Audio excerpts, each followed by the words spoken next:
Janet Morana, Executive Director of Priests for Life. Welcome to Just Ask Janet. Well, you might be saying, how can we get more and more young people involved in the pro-life movement? Well, if you were at the March for Life in Washington or the Walk for Life in San Francisco last week, you saw more and more young people are now involved. But how did that evolve over the decades?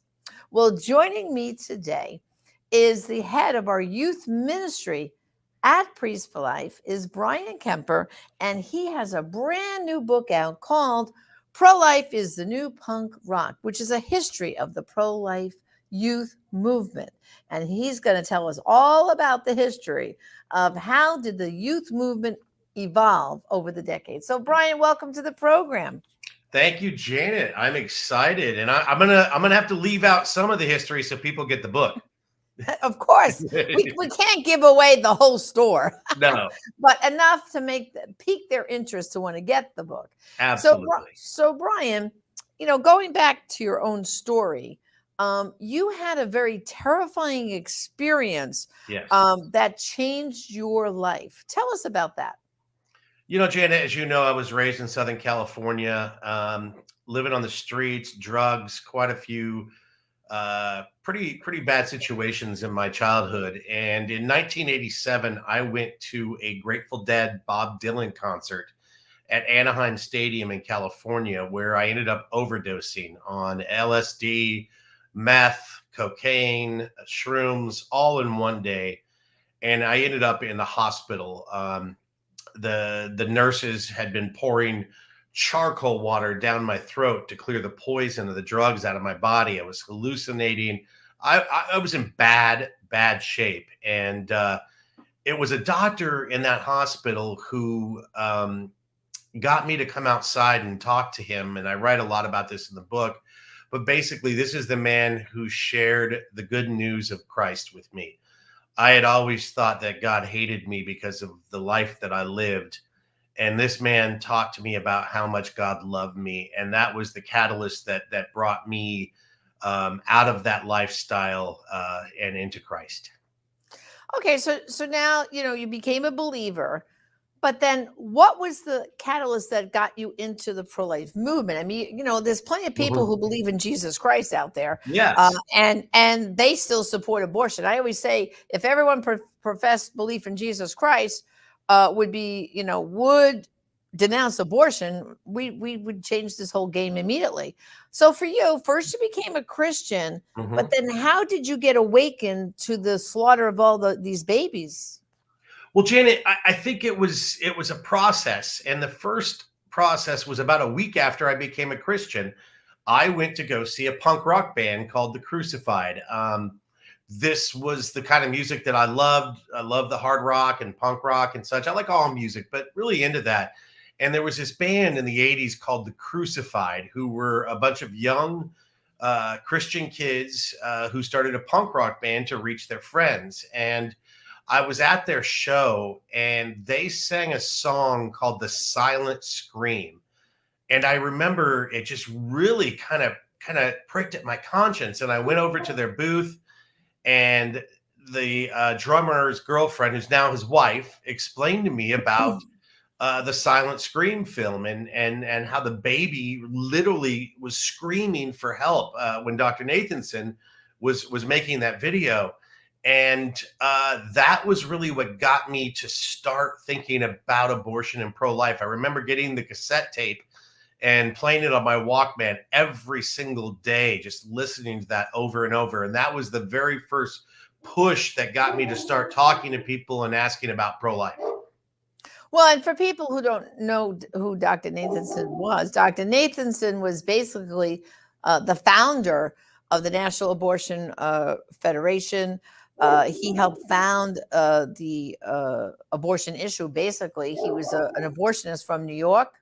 Abortion was legal in New York State even before Roe v. Wade, and he was the architect of this whole thing. And he later had a conversion around the time ultrasound became available, and he saw that unborn child.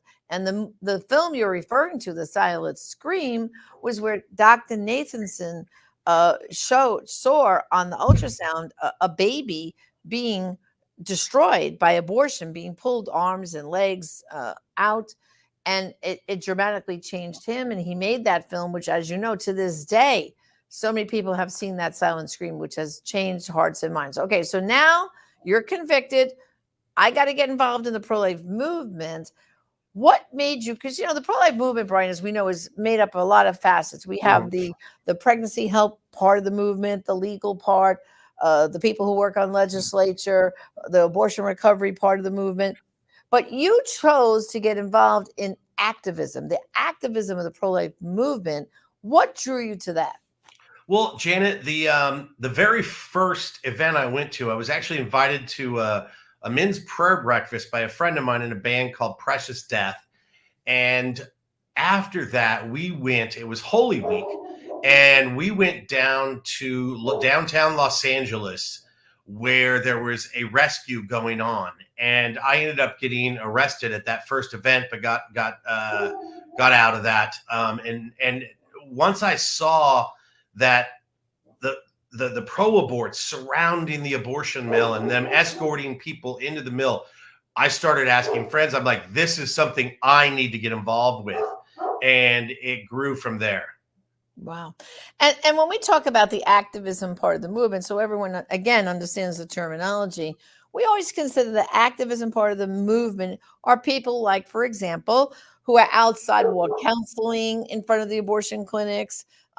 The rescue movement, that was from the 80s and 90s, and that really doesn't happen too much anymore. But the activists are people who bring the message of abortion out onto the street. So there's Face the Truth tours, there's sidewalk counseling and all that.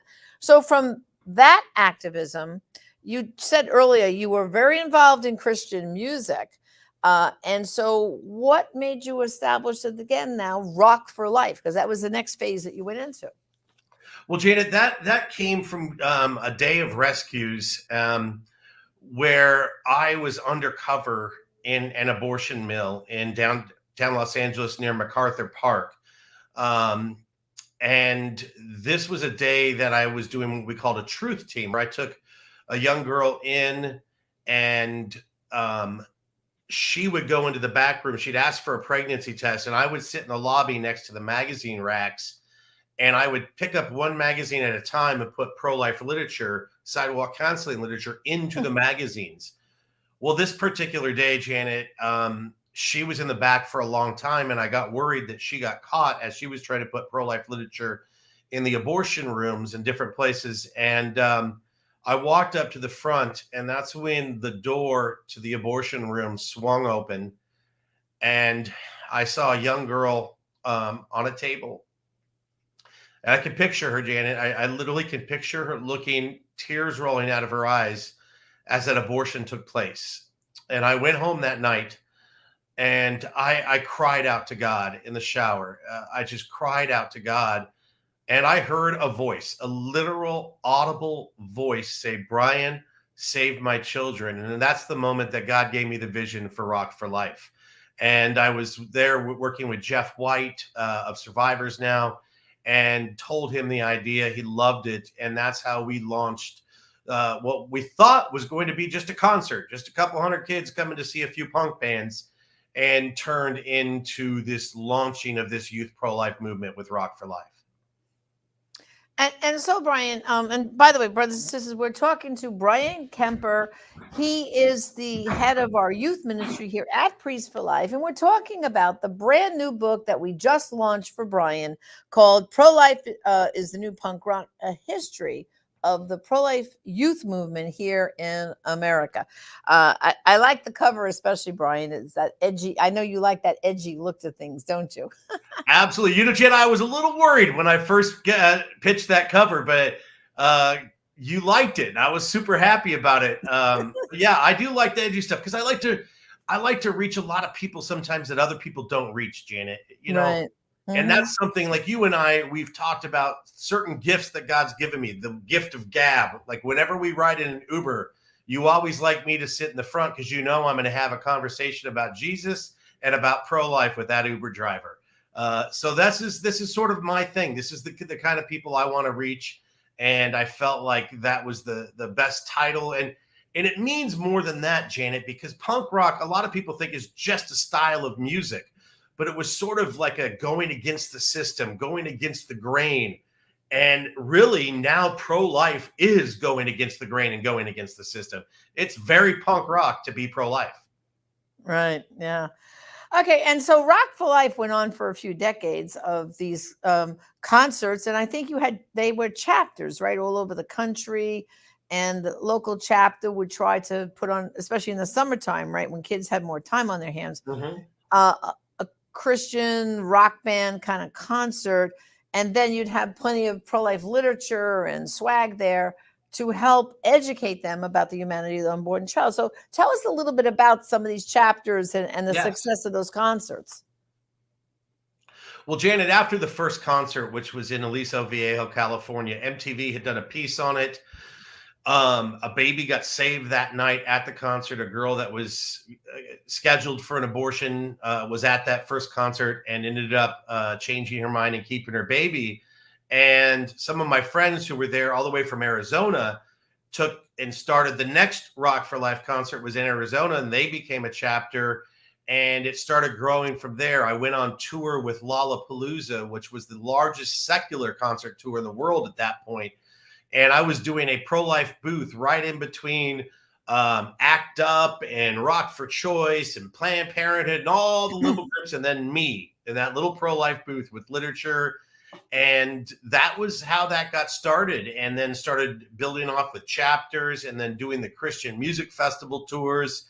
And even when I first joined Priests for Life, and before that, we would often, our summer tour, our van and trailer with all our interns would meet up with you and Father Frank at like National Right to Life events and other events. We were working together even before I joined Priests for Life, doing these kind of work to reach the young people.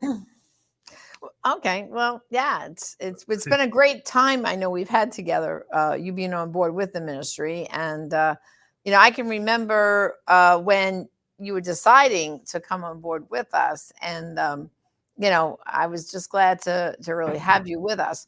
Now, there was another story in your book that I thought quite interesting. You talk about a deep gratitude for the band Green Day. Can you just tell us about that? Well, the gratitude, it's funny because they helped us not really wanting to help us. This was when we got invited on tour with Lollapalooza. This was 1994. And we were, I believe, in Dallas, Texas, setting up our booth for the first day that we were on the tour. And as we set up, we noticed all the other groups around us. They didn't let any of the fans in for the concert yet. It was just the bands and the people setting up in the nonprofit area in the booths. And this young man skateboarded up to my booth and basically threatened to pee on me. And when I asked him his name, he said, "My name is Billy Joe Armstrong. I'm in a band called Green Day." And this was when they first got super popular. Their album had just exploded, and people were there to see him. And I challenged him. I said, "Hey, if you disagree with me so much that you want to pee on me, why don't you take me on stage and debate me in front of the whole crowd, 20,000 people?" And he said no, but he took some of our literature and he took it up on the stage. And I remember him walking by one of the pro-choice groups and saying, "Watch what I do." And he ended up ripping our literature up on the stage and told the crowd to beat us up and destroy our booth. And so I ran back to the booth, and my three friends that were with me, we stood there. And as the crowd came around the corner, Janet, all of a sudden we noticed people saying things like, "Well, I kind of agree with them," or "Really? Is that what an abortion looks like?" Because we had pictures of the aborted babies, the images of those children that have been killed in abortion. We had notebooks with the pictures and different stuff. And Janet, before we got to this show, we had literally run out of money. We had $6 left to our name. We had pro-life literature, a car, and $6. And we had to do this tour for a month. And because of what Billy Joe did, we were not allowed to sell anything in our booth, but we could put a little donation thing. And by the time that crowd left, we had hundreds of dollars in donations in our bucket. And I remember the first thing we did is eat, because we hadn't eaten since the night before. But we were able to do that and get donations almost every night, enough to cover for us to have gas and food and pick up pro-life literature at different pro-life offices as we traveled the country, and we're able to set up in front of over 20,000 people every day for a month. Wow, that's great. Well, brothers and sisters, we're talking to Bryan Kemper. He's the head of our youth outreach here at Priest for Life about the brand new book that we're just releasing called Pro-Life is the New Punk Rock, a history of the youth pro-life movement. It's available at our online store at prolifeproducts.org. Please go there and get a copy. You'll learn a lot about the pro-life movement as it has evolved.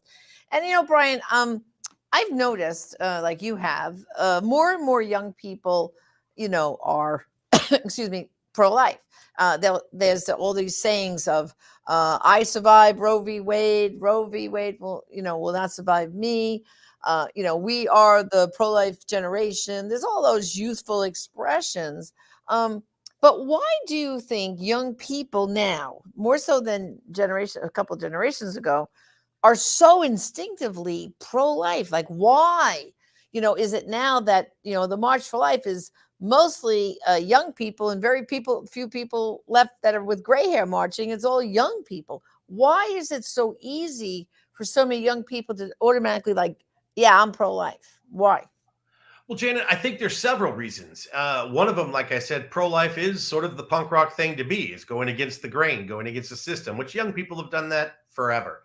But I think also with today's technology and today's science and the knowledge that we have, and Janet, to be honest, some of the great shoulders that we stand on, the Joe Scheidlers, Father Frank, Nellie Gray, Judy Brown, all of these people who have put so much time, you at Priest for Life have put so much effort into providing resources and education, that young people now are coming up with the truth. They know the truth. They've seen the ultrasounds. They've seen the 3D ultrasounds.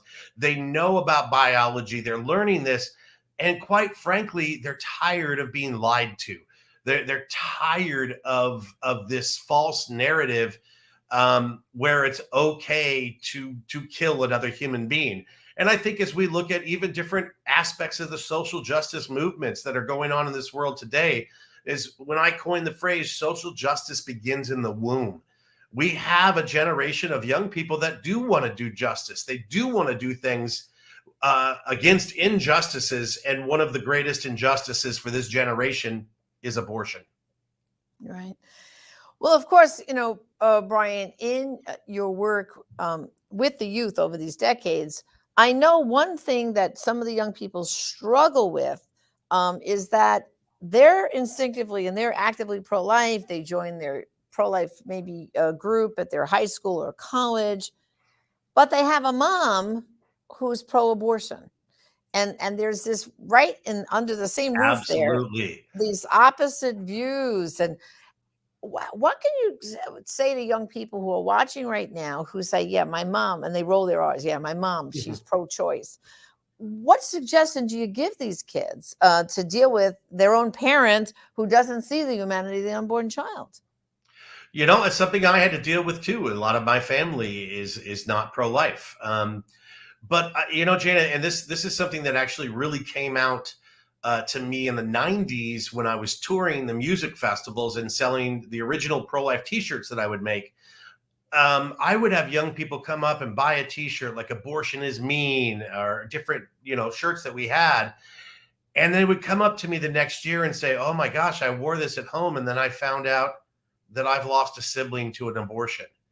And that was something that ended up becoming something beautiful, because we were able to get those young people literature about Rachel's Vineyard, which is our post-abortion healing ministry here at Priest for Life. And a lot of those young people were able to help their parents go through the healing that they needed. But it is true. A lot of, and again, it comes back to pro-life being the new punk rock. A lot of times kids kind of go opposite of what their parents are. And right now we are seeing that, where so many young people are bucking what their parents say about choice and saying, no, this is killing a baby, and we don't believe in that. And that's just another reason for the title, Pro-Life is the New Punk Rock. And we're excited too, Janet, because As you know, we're going to be launching soon, along with the book, a new website that's going to be full of ways for young people to get involved. Our team at Priest for Life, we have an amazing team with our web designer and our artists and such.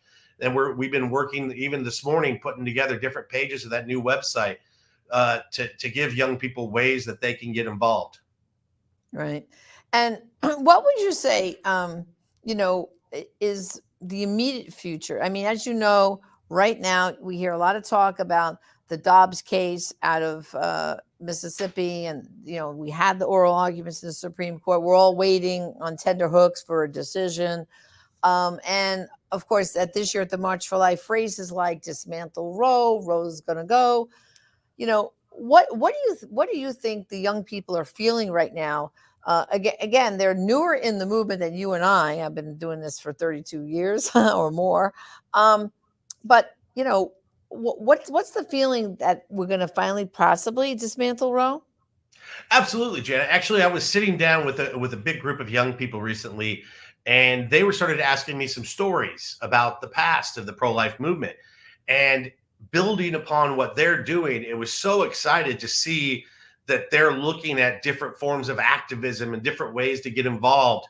And when we were out at the Supreme Court on December 1st for the arguments of the Dobbs v. Jackson, the amount of young people that were just going crazy, like in a loving way, chanting and singing and praying.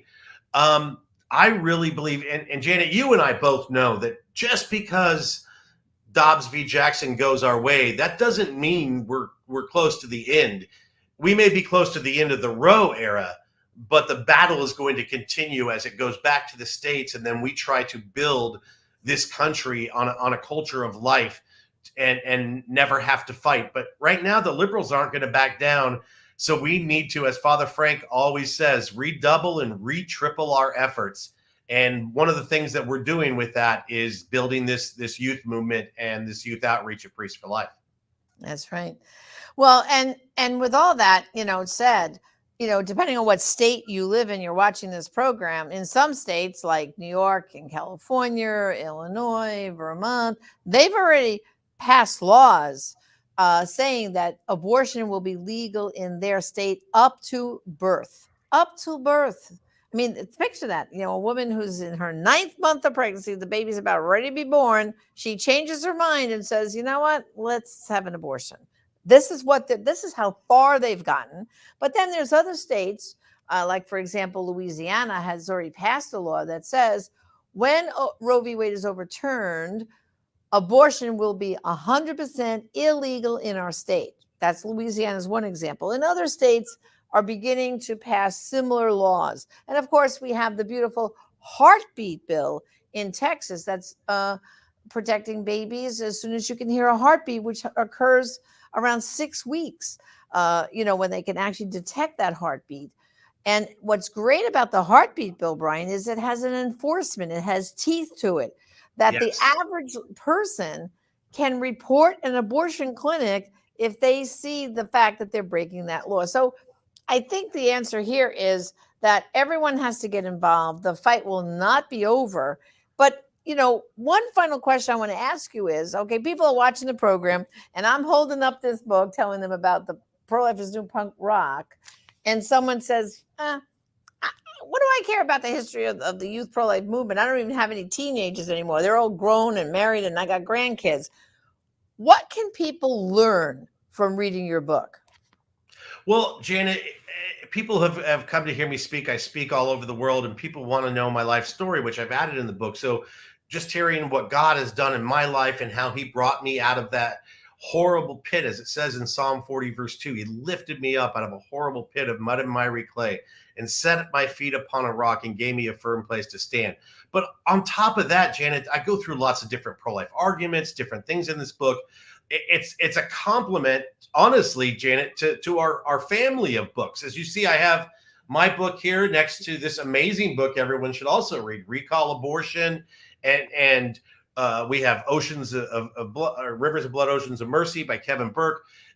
It's part of a complete understanding of this pro-life movement. And if you want to get involved, if you're going to get involved, This is just another aspect that you need to know about. And you never know when you're going to run into a young person that you could say, hey, here's a way for you to get involved. Check out this book. So I encourage everyone, not just my book, but all the books we have at Priests for Life help paint a total picture of ways that people can get involved and different things they can do in this movement. And of course, people can get Bryan's book and the other books he mentioned from our ministry at prolifeproducts.org. Hey, you know, Bryan, you got some pretty good endorsements for the books. Tell us about some of your endorsements, okay? Well, I was absolutely thrilled that the foreword was written by Father Frank, which even though I work with Father Frank and I talk to him almost on a daily basis, it's a huge honor for me that he would take the time to write that foreword for the book. I have Jonathan Van Maren, who's the premier pro-life activist in Canada, Brandy Swindell, who was my first intern when I started Rock for Life, and she now runs Stanton Healthcare. I have Jason Jones, one of the biggest pro-life podcasters in the world. It's exciting that so many people that I look up to have said, hey, yeah, this is a book that you should read. And so it just means a lot to me. And I know I like you, there's so many people I could have added into that, but we do have some amazing people that did that. Yeah. Well, Bryan, thank you for joining us for this lively discussion today. And I hope everyone rushes to our online store at prolifeproducts.org and gets a copy of your new book. So thanks for joining us, Bryan. Absolutely. Thank you. And when you get the book, pick up a t-shirt too. Okay. Well, brothers and sisters, as you heard, Bryan Kemper really poured his heart out in this book. You'll learn a lot about the pro-life movement, and it will give you some great hints, also how to discuss the issue. Go to our online store at prolifeproducts.org, where, as Bryan said, in addition to great books, we have some great t-shirts too. So for now, until next time, this is Janet Miranda, the Executive Director of Priests for Life. Thank you for joining me on Just Ask Janet. God bless. I will be